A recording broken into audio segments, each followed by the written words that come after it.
Welcome to episode 7 of Story Time for Pets. I am reading chapter 8 of Jerome K Jerome's Three Men in a Boat.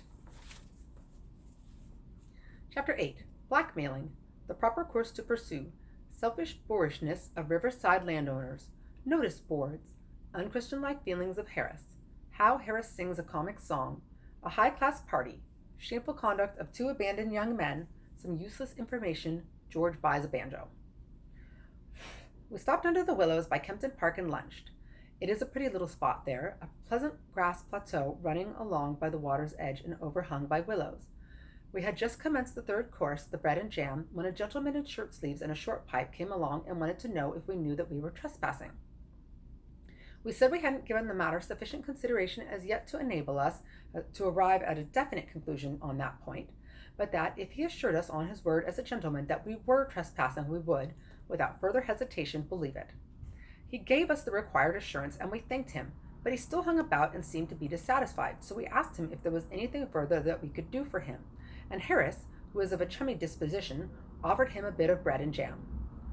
I fancy he must have belonged to some society sworn to abstain from bread and jam, for he declined it quite gruffly, as if he were vexed at being tempted with it, and he added that it was his duty to turn us off. Harris said that if it was a duty, it ought to be done, and asked the man what was his idea with regard to the best means for accomplishing it. Harris is what you would call a well-made man of about No. 1 size, and looks hard and bony, and the man measured him up and down, and said he would go and consult his master, and then come back and chuck us both into the river. Of course, we never saw him any more, and of course all he really wanted was a shilling. There are a certain number of riverside roughs who make quite an income during the summer by slouching about the banks and blackmailing weak-minded noodles in this way. They represent themselves as sent by the proprietor. The proper course to pursue is to offer your name and address and leave the owner, if he really has anything to do with the matter, to summon you and prove what damage you have done to his land by sitting down on a bit of it. But the majority of people are so intensely lazy and timid that they prefer to encourage the imposition by giving in to it rather than put an end to it by the exertion of a little firmness. Where it really is the owners that are to blame, they ought to be shown up. The selfishness of the riparian proprietor grows with every year. If these men had their way, they would close the River Thames altogether. They actually do this along the minor tributary streams and in the backwaters. They drive posts into the bed of the stream and draw chains across from bank to bank, and nail huge notice boards on every tree. The sight of those notice boards rouses every evil instinct in my nature. I feel I want to tear each one down and hammer it over the head of the man who put it up until I have killed him, and then I would bury him and put the board up over the grave as a tombstone. I mentioned these feelings of mine to Harris, and he said he had them worse than that. He said he not only felt he wanted to kill the man who caused the board to be put up, but that he should like to slaughter the whole of his family and all his friends and relations, and then burn down his house. This seemed to me to be going too far, and I said so to Harris, but he answered, "Not a bit of it. Serve 'em all jolly well right, and I'd go and sing comic songs on the ruins." I was vexed to hear Harris go on in this bloodthirsty strain. We never ought to allow our instincts of justice to degenerate into mere vindictiveness. It was a long while before I could get Harris to take a more Christian view of the subject, but I succeeded at last, and he promised me that he would spare the friends and relations at all events, and would not sing comic songs on the ruins. You have never heard Harris sing a comic song, or you would understand the service I had rendered to mankind. It is one of Harris's fixed ideas that he can sing a comic song. The fixed idea, on the contrary, among those of Harris's friends who have heard him try, is that he can't and never will be allowed to, and that he ought not be allowed to try. When Harris is at a party and is asked to sing, he replies, "Well, I can only sing a comic song, you know," and he says it in a tone that implies that his singing of that, however, is a thing that you ought to hear once and then die. "Oh, that is nice," says the hostess. "Do sing one, Mr. Harris." And Harris gets up and makes for the piano with the beaming cheeriness of a generous-minded man who is just about to give somebody something. "Now silence, please, everybody," says the hostess, turning round. "Mr. Harris is going to sing a comic song." "Oh, how jolly," they murmur, and they come in from the conservatory and come up from the stairs and go and fetch each other from all over the house and crowd into the drawing room and sit round, all smirking in anticipation. Then Harris begins. "Well, you don't look for much of a voice in a comic song. You don't expect correct phrasing or vocalization. You don't mind if a man does find out when in the middle of a note that he is too high and comes down with a jerk. You don't bother about time. You don't mind a man being 2 bars in front of the accompaniment and easing up in the middle of a line to argue it out with the pianist and then starting the verse afresh. but you do expect the words. You don't expect a man to never remember more than the first 3 lines of the first verse and to keep on repeating these until it is time to begin the chorus. You don't expect a man to break off in the middle of a line and snigger and say, "It's very funny, but he's blessed if he can think of the rest of it," and then try and make it up for himself, and afterwards suddenly recollect it when he has got to an entirely different part of the song and break off without a word of warning to go back and let you have it then and there. You don't, well, I will just give you an idea of Harris's comic singing and then you can judge for yourself. Harris, standing up in front of a piano and addressing the expectant mob. "I'm afraid it's a very old thing, you know. I expect you all know it, you know, but it's the only thing I know. It's the judge's song out of Pinafore. No, I don't mean Pinafore. I mean, you know what I mean. The other thing, you know. You must all join in the chorus, you know." Murmurs of delight and anxiety to join in the chorus. Brilliant performance of prelude to the judge's song in Trial by Jury by nervous pianist. Moment arrives for Harris to join in. Harris takes no notice of it. Nervous pianist commences prelude over again, and Harris commences singing at the same time, dashes off the first 2 lines of the first Lord's song out of Pinafore. Nervous pianist tries to push on with prelude, gives it up, and tries to follow Harris with accompaniment to judge's song out of Trial by Jury. Finds that doesn't answer and tries to recollect what he is doing and where he is, feels his mind giving way and stops short. Harris, with kindly encouragement. "It's all right. You're doing it very well indeed. Go on." Nervous pianist. "I'm afraid there's a mistake somewhere. What are you singing?" Harris, promptly. "Why, the judge's song out of Trial by Jury. Don't you know it?"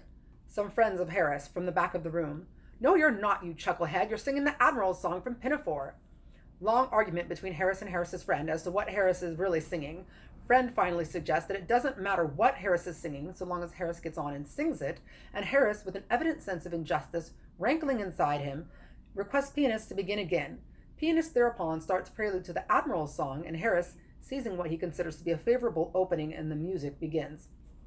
"When I was young and called to the bar," general roar of laughter taken by Harris as a compliment. Pianist, thinking of his wife and family, gives up the unequal contest and retires, his place being taken by a stronger nerved man. The new pianist, cheerily. "Now then, old man, you start off, and I'll follow. We won't bother about any prelude." Harris, upon whom the explanation of matters has slowly dawned, laughing. "By Jove, I beg your pardon, of course. I've been mixing up the 2 songs. It was Jenkins confused me, you know. Now then," singing, his voice appearing to come from the cellar and suggesting the first low warning of an approaching earthquake. "When I was young, I served a term as office boy to an attorney's firm." Aside to pianist. "It is too low, old man. We'll have that over again, if you don't mind." Sings first 2 lines over again in a high falsetto this time. Great surprise on the part of the audience. Nervous old lady near the fire begins to cry and has to be let out. Harris, continuing. "I swept the windows and I swept the door and I cleaned the windows of the big front door and I polished up the floor. No, dash it, I beg your pardon. Funny thing, I can't think of that line and I, oh well, we'll get on to the chorus and chance it," sings.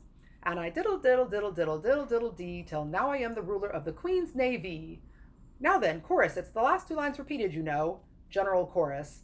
"And he diddle diddle diddle diddle diddle diddle dee till now he is the ruler of the Queen's Navy." And Harris never sees what an ass he is making of himself and how he is annoying a lot of people who never did him any harm. He honestly imagines he has given them a treat and says he will sing another comic song after supper. Speaking of comic songs and parties, reminds me of a rather curious incident at which I once assisted, which, as it throws much light upon the inner mental workings of human nature in general, ought, I think, to be recorded in these pages. We were a fashionable and highly cultured party. We had on our best clothes and we talked pretty and were very happy, all except 2 young fellows, students just returned from Germany, commonplace young men, who seemed restless and uncomfortable, as if they found the proceedings slow. The truth was, we were too clever for them. Our brilliant but polished conversation and our high-class tastes were beyond them. They were out of place among us. They never ought to have been there at all. Everybody agreed upon that later on. We played Marceau from the old German masters. We discussed philosophy and ethics. We flirted with graceful dignity. We were even humorous, in a high-class way. Somebody recited a French poem after supper, and we said it was beautiful, and then a lady sang a sentimental ballad in Spanish, and it made 1 or 2 of us weep. It was so pathetic. And then those 2 young men got up and asked us if we had ever heard Herr Schlossenboschen, who had just arrived and was then down in the supper room, sing his great German comic song. None of us had heard it that we could remember. The young men said it was the funniest song that had ever been written, and that, if we liked, they would get Herr Schlossenboschen, whom they knew very well, to sing it.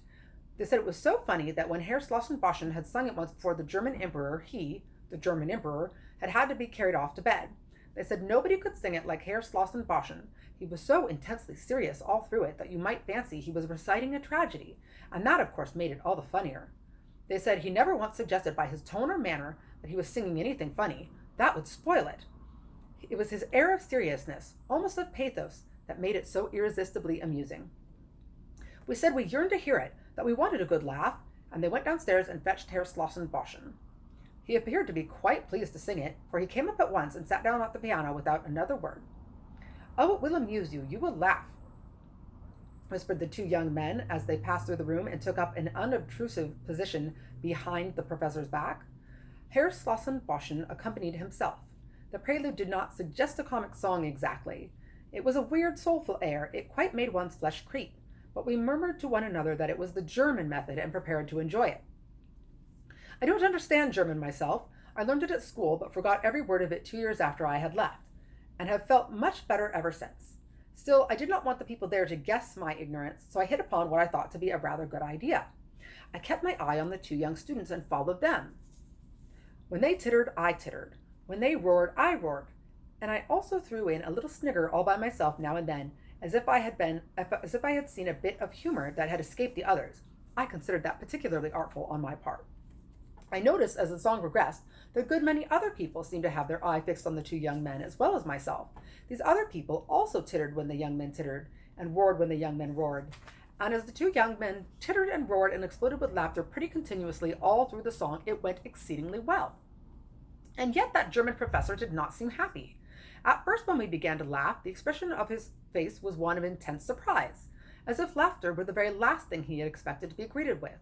We thought this very funny. We said his earnest manner was half the humor. The slightest hint on his part that he knew how funny he was would have completely ruined it all. As we continued to laugh, his surprise gave way to an air of annoyance and indignation, and he scowled fiercely round upon him.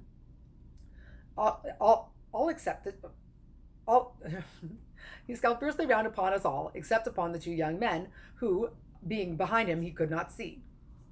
That sent us into convulsions. We told each other that it would be the death of us, this thing. The words alone, we said, were enough to send us into fits, but added to his mock seriousness, oh, it was too much. In the last verse, he surpassed himself. He glowered round upon us with a look of such concentrated ferocity that but for our being forewarned as to the German method of comic singing, we should have been nervous, and he threw such a wailing note of agony into the weird music that, if we had not known it was a funny song, we might have wept. He finished amid a perfect shriek of laughter. We said it was the funniest thing we had ever heard in all our lives. We said how strange it was that in the face of things like these, there should be a popular notion that the Germans hadn't any sense of humor, and we asked the professor why he didn't translate the song into English so that the common people could understand it and hear what a real comic song was like. Then Herr Slossenboschen got up and went on awful. He swore at us in German, which I should judge to be a singularly effective language for that purpose, and he danced and shook his fists and called us all the English he knew. He said he had never been so insulted in all his life. It appeared that the song was not a comic song at all. It was about a young girl who lived in the Harz Mountains, and who had given up her life to save her lover's soul, and he died, and met her spirit in the air, and then, in the last verse, he jilted her spirit and went off with another spirit. I'm not quite sure of the details, but it was something very sad, I know. Herr Boschen said he had sung it once before the German emperor, and he, the German emperor, had sobbed like a little child. He, Herr Boschen, said it was generally acknowledged to be one of the most tragic and pathetic songs in the German language. It was a trying situation for us, very trying. There seemed to be no answer. We looked round for the two young men who had done this thing, but they had left the house in an unostentatious manner immediately after the end of the song. That was the end of that party. I never saw a party break up so quietly and with so little fuss.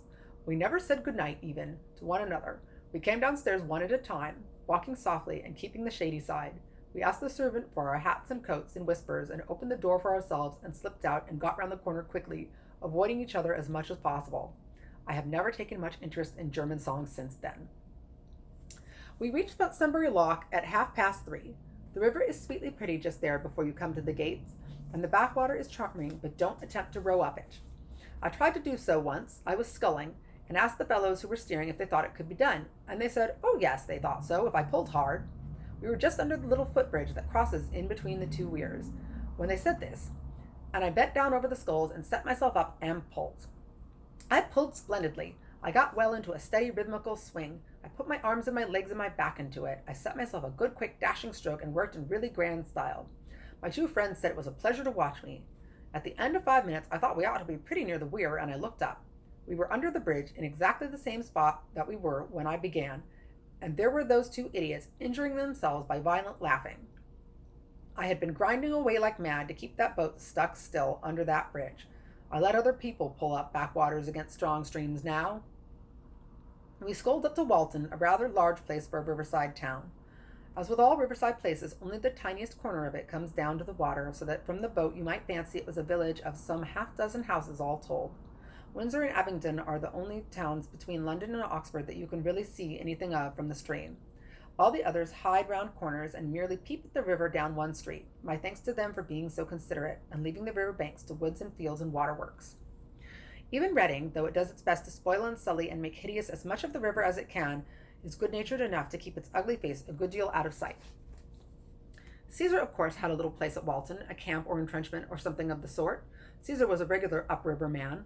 Also Queen Elizabeth, she was there too. You can never get away from that woman, go where you will.